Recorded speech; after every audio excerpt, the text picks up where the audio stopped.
And hello, Hearts of Oak. Thank you so much for joining us once again. It's great to have a brand new guest stateside. We're going to learn all about blockchain, crypto, a whole other sector. And we've had a number of guests talking about this, but it's wonderful to have Bryan Ferre with us. Bryan, thanks so much for giving us your time today. Thank you for having me. I'm excited about this.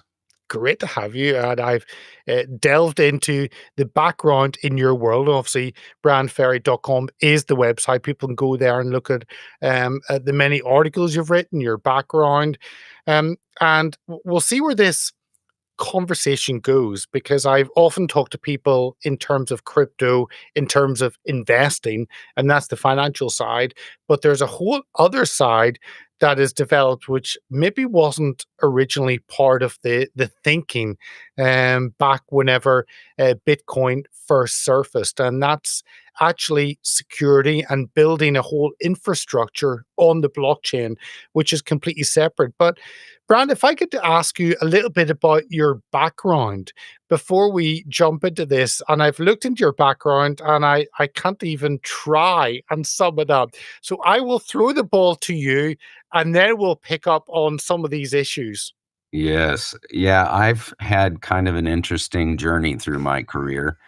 I started out in I was actually a classically trained graphic designer, and did graphic design work for about the first 5 years of my career. And in 1995, I kind of BS'd my way into designing a website. Uh, and at the time, I'd only been on the internet twice. And uh, it's kind of a funny story. I'll share it with you someday. But I, so that kind of transitioned my career over to the tech side. And in 2000, actually 1999, I was working on a project. I'll share the idea and you tell me if you think it was a good one, because our client thought it was the dumbest thing they'd ever heard of. So back in those days, there was no such thing as digital cameras and smartphones. And so if you wanted to, quote, digitize your photos, you had to scan them. And so we built this website. It was called gatherround.com. And what it did is it went through your network and it found your scanner, and you would scan your photos, photos of little Johnny playing baseball and your daughter dancing in a contest or whatever. And it would post these photos onto a web page, and then you could invite your friends and family to gather round. And then your friends could post a little thing, oh, that's a great picture of Johnny, and then you could share that with everyone. And our client at the time, their CEO said, that's the dumbest thing I've ever heard. No one will ever put pictures of their kids on the internet. We like to say we created the first Instagram, but they didn't like it. And so several years later, of course, MySpace came out and Friendster and Facebook. And in 2002, I was speaking at a tech conference, and I talked about the dangers of big tech scraping behavioral data. And I was pretty much laughed off the stage, right? Everyone was like, all these tech guys were like, no one's ever going to do that. That's not a worry. And then of course Google came out, and Google became sort of the centerpiece of the internet at the time. It was sort of this time where America Online was kind of going away, and people could just browse the internet. And I found it interesting when Google came out, they had a corporate motto, and their corporate motto was never do anything evil. And what is interesting, as we have watched as Web 2 kind of evolved, is that's precisely what they do. And so in 2015, I was introduced to blockchain tech. That was my first introduction to it, and I had just gone through a rather traumatic experience in my life. My wife passed away at the age of 44, and it turned out that it was a medical error. Uh, Basically, she was seeing two different doctors, and they weren't sharing data, They gave her a combination of medicines that took her life.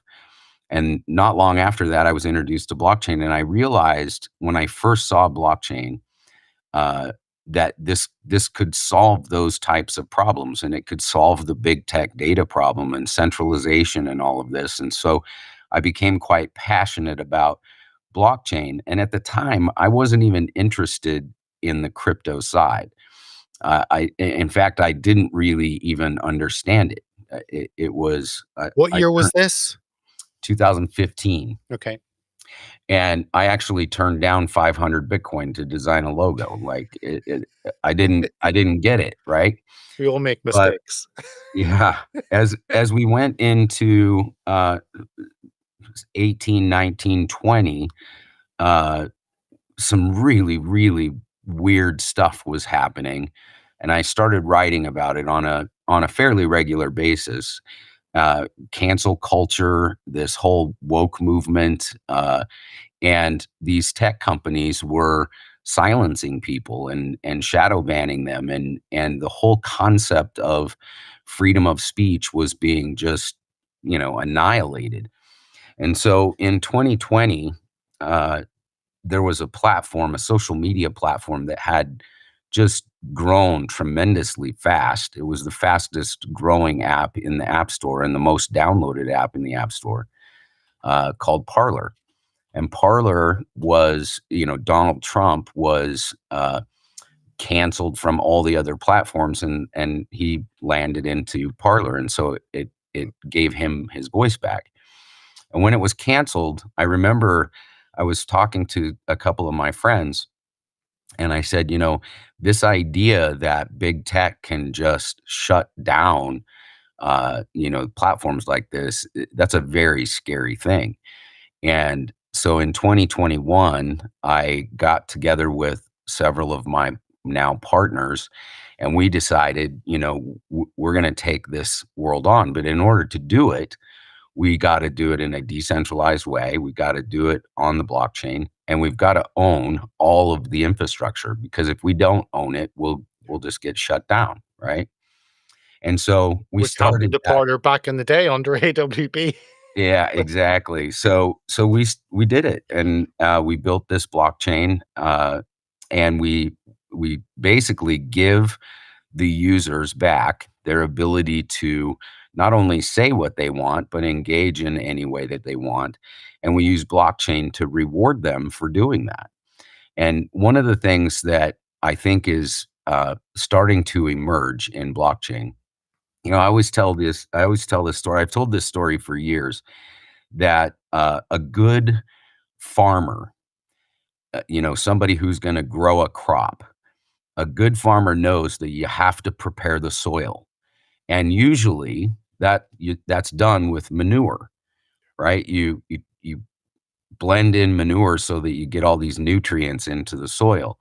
And so basically, every great crop is the result of a pile of shit. And that's what crypto was for 10 years. It was just a bunch of tech nerds creating currencies and hoping that somebody would buy them. And it was the same way in the early days of the internet. You had all these people trying to figure out, what do we do with this tool? And so, but in the last 5 years, what's happened in the world of crypto is there's kind of this new emphasis on what are we creating and why are we creating it. And because of that, you're starting to see more purpose-driven projects that are actually trying to solve real problems, right? XRP, which has kind of become the darling child of blockchain.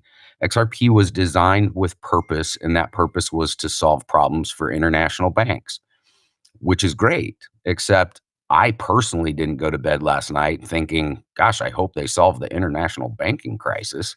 Right?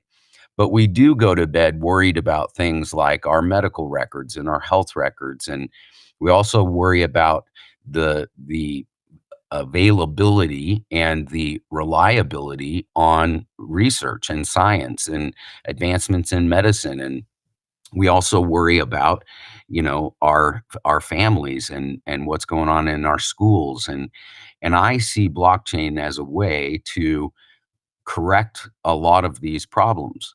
And the reason I say that, we talk about education. And I don't know what it's like over there in Great Britain, but our education system here in the States is a joke. And part of the problem, I think, and I'll just give you an example, in the States, higher education, if you're a professor, your incentive as a professor is to become published.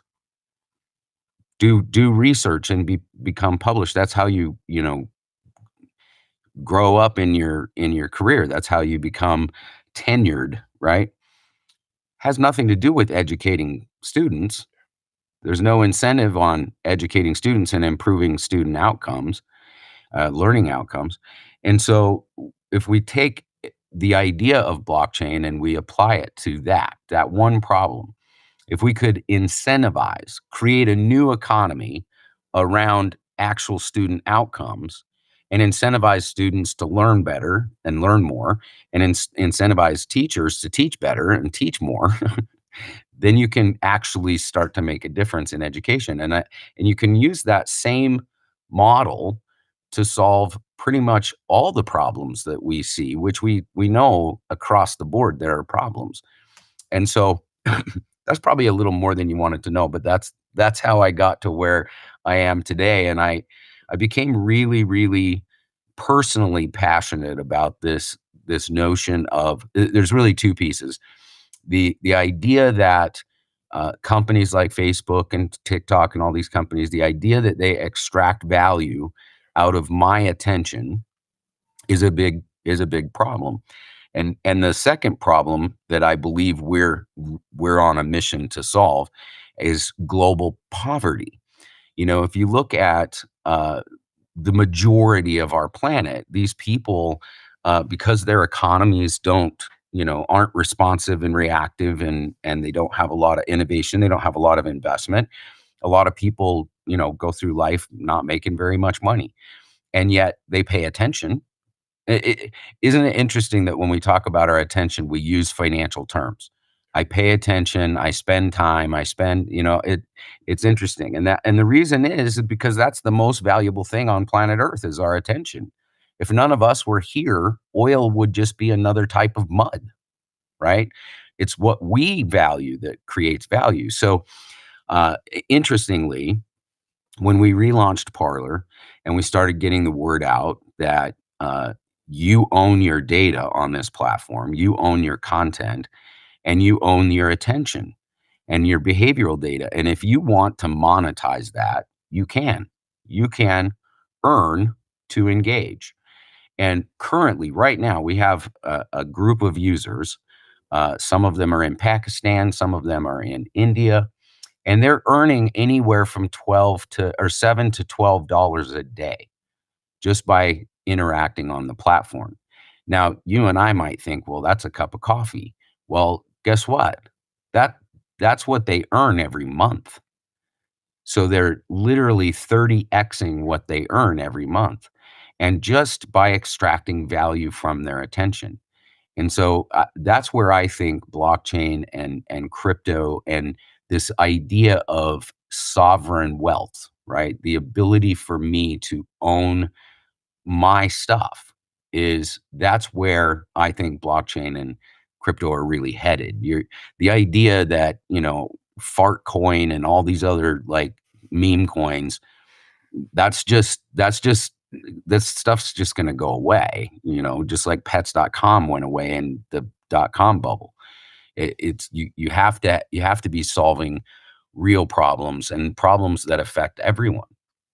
Well, let me ask, because you look at the meme coin or shit coin or however you want, and a money making scheme. You look at the crazy amounts of money, and for someone to make money means many other people get screwed over. Basically, when you look at rug pools and how they work, but that's separate to Optio, one of the many tokens, one of the many coins available. And then the whole issue of decentralization, which huge concern of our information, our data, mistrust of governments, holding that centrally. And the whole crypto sphere takes that to actually, this is not a centrally controlled. This is actually across the board, and you've got that decentralization. I mean, speak into that, because I think that is really important to any of the viewers who are concerned at the control the governments have and why crypto offers something which is very different. Yeah. So let's talk about first just the idea of centralized control. Um, I have mentioned a couple of times in our conversation that companies like Facebook and Google and TikTok, they do these things that are somewhat nefarious. I've said this many times. The average American reads in a year about 15,000 words. The Facebook user agreement is 14,000 words. So we know they didn't read it, right? Now, the idea that they are doing something nefarious and doing something wrong is actually false. Mark Zuckerberg is the head of a publicly traded company. He has a legal fiduciary responsibility to make as much money as he can for his shareholders. And so the idea of centralized control is what fuels all of these problems that we have. The governments of the world and this idea of centralized control. Now, sometimes when I start talking about decentralization, I think people think that I'm saying, well, we shouldn't have any central control of anything, and I don't. That's not true because but what the government should be doing is uniting the people, not dividing the people. And so the idea that a central authority could unite us, I think is where that's where we should be going. Now, I'll also say this about the financial markets, right? Like how money gets distributed and how it gets used. Uh, Primarily, most of the coins, the crypto coins that you see, are you can't use them for anything. The only thing you can do is sell them for fiat. And that's one of the things that we're focused on is creating utility for these tokens so that you can extract value and get value by using them. And I think that's what you'll see happen over the next couple of years. I did want to mention there is this, I talked about it briefly, but there is this idea that crypto gives us a new way to add value to existing things, right? So the idea that your behavioral data, your choices, your preferences, your fears, the things you believe has value. Well, crypto allows us to create an economy around that. And we just announced a couple of days ago a partnership that we are very, very excited about with a group called Holy Deeds. Holy Deeds is working directly with the Vatican to create and extract value out of sacred relics, out of spiritual art. And we're looking at this not as a way to make money. In fact, most of the money that is going to swirl around all of this is going to go to help people, right? It's not about making anyone a gajillionaire, right? But I want you to think about this for a second. Over the last 20 years, just in our lifetime, we have seen a shift in our society away from the values that we have held for 2,000 years. And it's not, I don't think it's because people don't believe anymore. It's that the over institutionalization of everything, like, and I'm talking government, I'm talking schools, I'm talking everything, that has led the next generations to mistrust faith and mistrust our values. And I'm cautious when I talk about this because I, for one, and this is maybe not a popular belief, but I, for one, believe that we as a people, and I'm talking about everyone on planet Earth, we as a people are held together by our faith. And in fact, I wrote a whole book about what faith really is, because most people believe that faith means I believe in something that I can't see. Well, the reality, in my view, the reality is faith is the energy that makes all things possible. And what we've been told over the last 20 years is that all things are not possible. And it's created this, I'm going to call it schism. And we look around the world and you see all these religious wars and religious back and forths and all of this stuff. That does not represent the people. That represents a few people, right? And so we're really excited about this relationship, because I think part of everyone's mission should not only be to free the minds and free the voices of the people, but we also should be encouraging us to come back together in faith surrounding values, right? And so I don't know how I got off on that segue, but the idea that if you think about economies in general, most economies are measured. In fact, the indicators that we look out to determine whether an economy is healthy or not is productivity and production, right? And that that has fueled capitalism and capital markets around the world for many, many decades, since the turn of the century, right? But if we can now find ways to create new economies that have never existed before. I have a friend that's working on a project, a blockchain project, to incentivize industrial mining companies to make good decisions and do what's good for the planet and do what's good for the people. All of these types of projects are what is really going to happen in crypto, because it gives us the ability to unlock value that we've never been able to do before. Tell me, tell us a little bit about how you came to Optio as one of 10,000 maybe cryptocurrencies available. Many There's more than a million. are there. Yeah, I just look on coin market cap and I just yeah, make that yeah.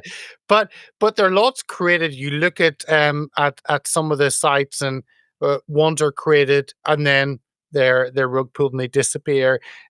No function at all except to make a very small amount of people rich, or not so rich.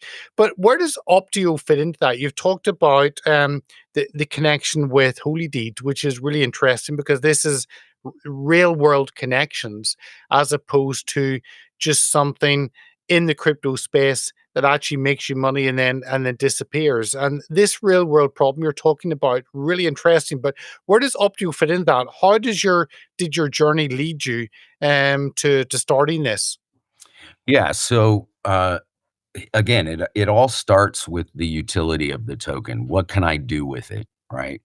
We are working right now on launching a marketplace similar to Amazon stores, where merchants can connect their stores to this marketplace.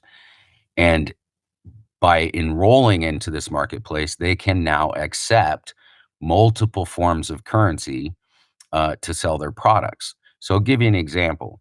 I have a line of clothing that I designed. It's a crazy line of golf shirts, right? I harken back to my days as a graphic designer. I got to have a creative outlet, right? So when I put my clothes, when I put my products up online, I almost always say, you can buy this shirt today for 20% off, right? That's one of the ways that we motivate people to buy things, is we discount them. Well, on in our marketplace, I can say you can pay 80% in fiat, in dollars or pounds or whatever, euro, uh, and 20% in the OPT token.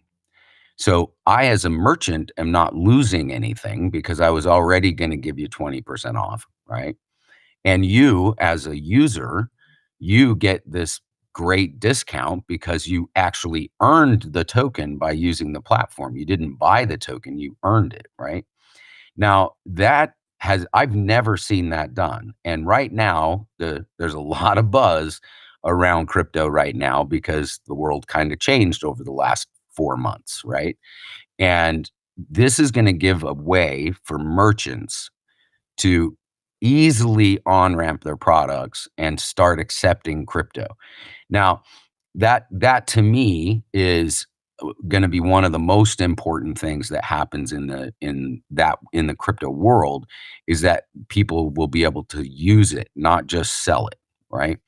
You're talking about rug pulls and all these different things. I think most of that has been weeded out, right? There's anywhere from 10,000 to 50,000 tokens that are minted every day, new ones, right?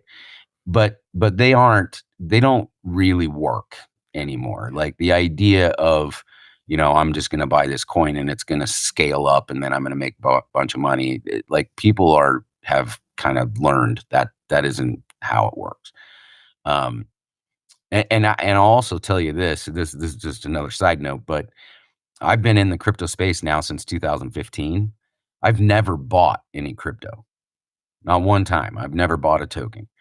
All of my crypto assets and wealth, if you will, has come from running nodes. Like I earn the tokens that I get.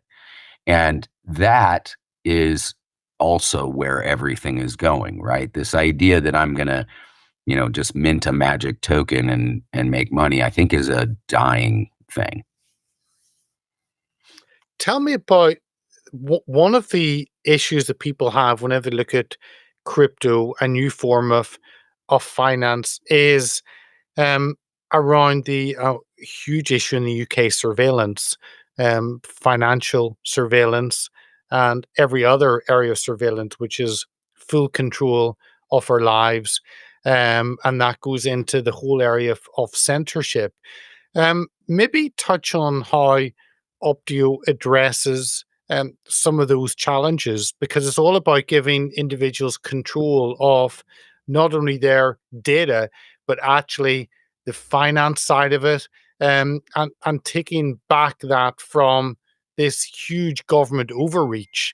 So, yeah, how does Optio fit into that?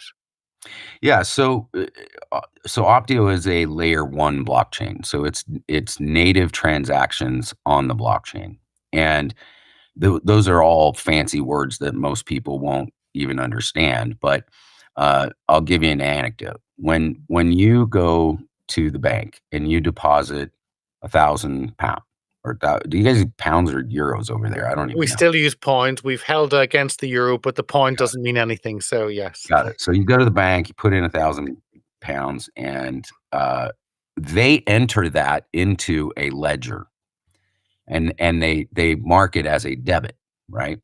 And then I go into your bank the next day, and I want to get a loan. So they loan me your $1,000.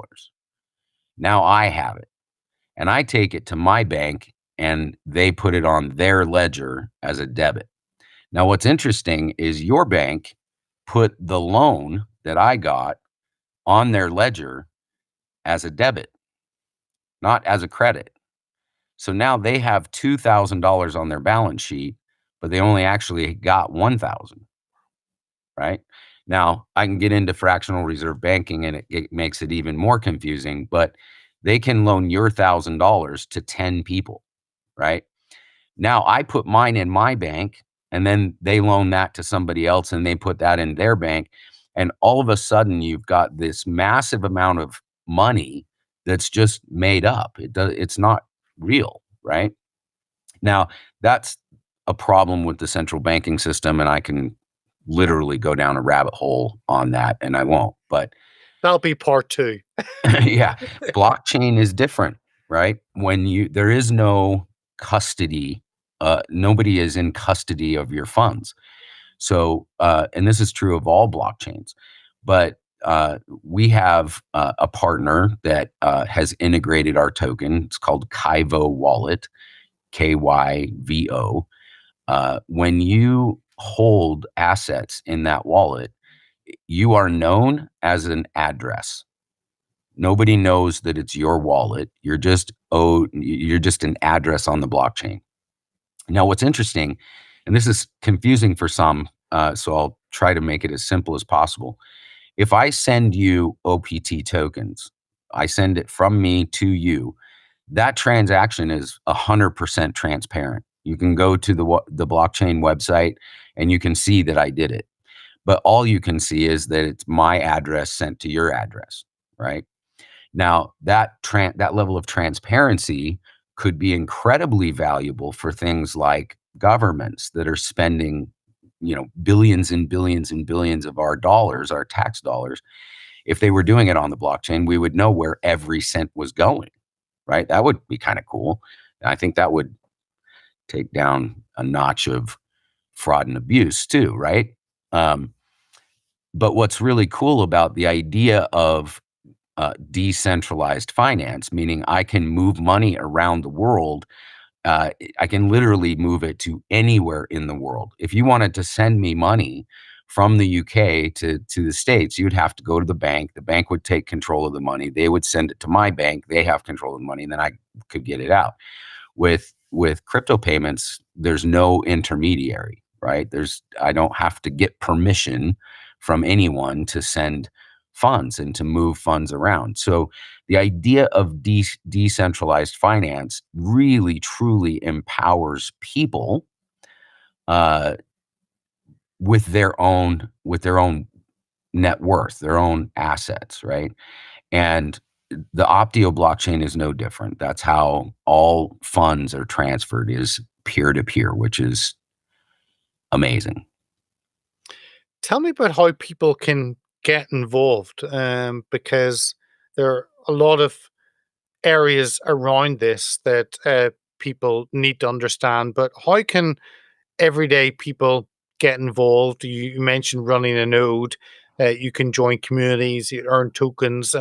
There are lots of areas on this that people can jump into and getting involved with. So, what does that mean for the viewers watching this, thinking, Optio sounds interesting. What would be the next step for me? Yeah, so there are really three different ways that you can be involved and become a part of the community. One thing that I'll point out is Optio is not a company. It's literally a community of people just like you and me that run and operate nodes. And when there's a big change that needs to come, there is a vote. It's complete democracy, right? It goes out to the node owners, and the node owners vote on changes to governance, changes to whatever. So that's important to understand. And so the way that you become a part of that community is you purchase a node and run it. Nodes are $1,000, so anybody can attain a node. Now, that's the first way. The second way is you can download Parler and start to engage on Parler and earn rewards that way. You'll get rewards every day into your wallet just for your engagement on the platform. Play TV, which is a YouTube alternative, also allows you to earn. Now, one thing that I'll say, and it's really, really important to understand, is the way the nodes work, right?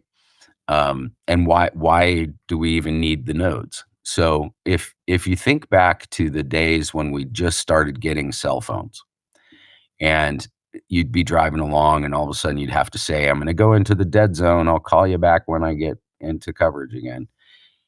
The phone companies had to fill in the network. They had to build towers everywhere in order to fill in those holes, and it would have been very, very expensive to do that. So what they did is they went to farmers and building owners and landowners, and they sold them towers.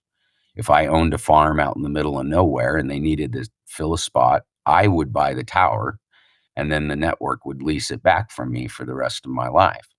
That's how nodes work.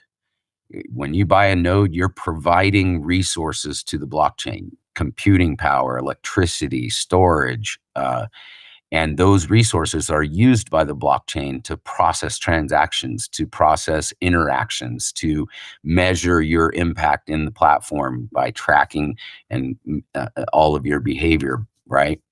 And so uh, that's how we build it out, is we make it possible for anyone to own a node, and they operate that node, and that node earns rewards every day for the rest of your life. Tell me, you've got an event coming up because I think often the crypto industry can be an arbitrary thing that actually you've got communities there, and I've been in a number of those communities online, but actually you all also hold events in the outside world, in the real world where people can connect face to face. I think that's vital. I've seen a couple of the crypto and Bitcoin conferences, and I think they're very valuable for like-minded people coming together and discussing some of these concepts.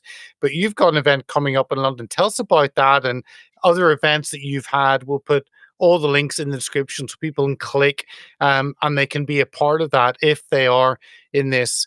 I was going to call it beautiful city of London. Well, when the sun's shining, it's maybe more beautiful. But tell us a little bit about that. Yeah, so I'm going on tour, so to speak. In the next couple of weeks, I'm going to be in London on June 2nd. And anyone in the London area that wants to attend this event, you're invited.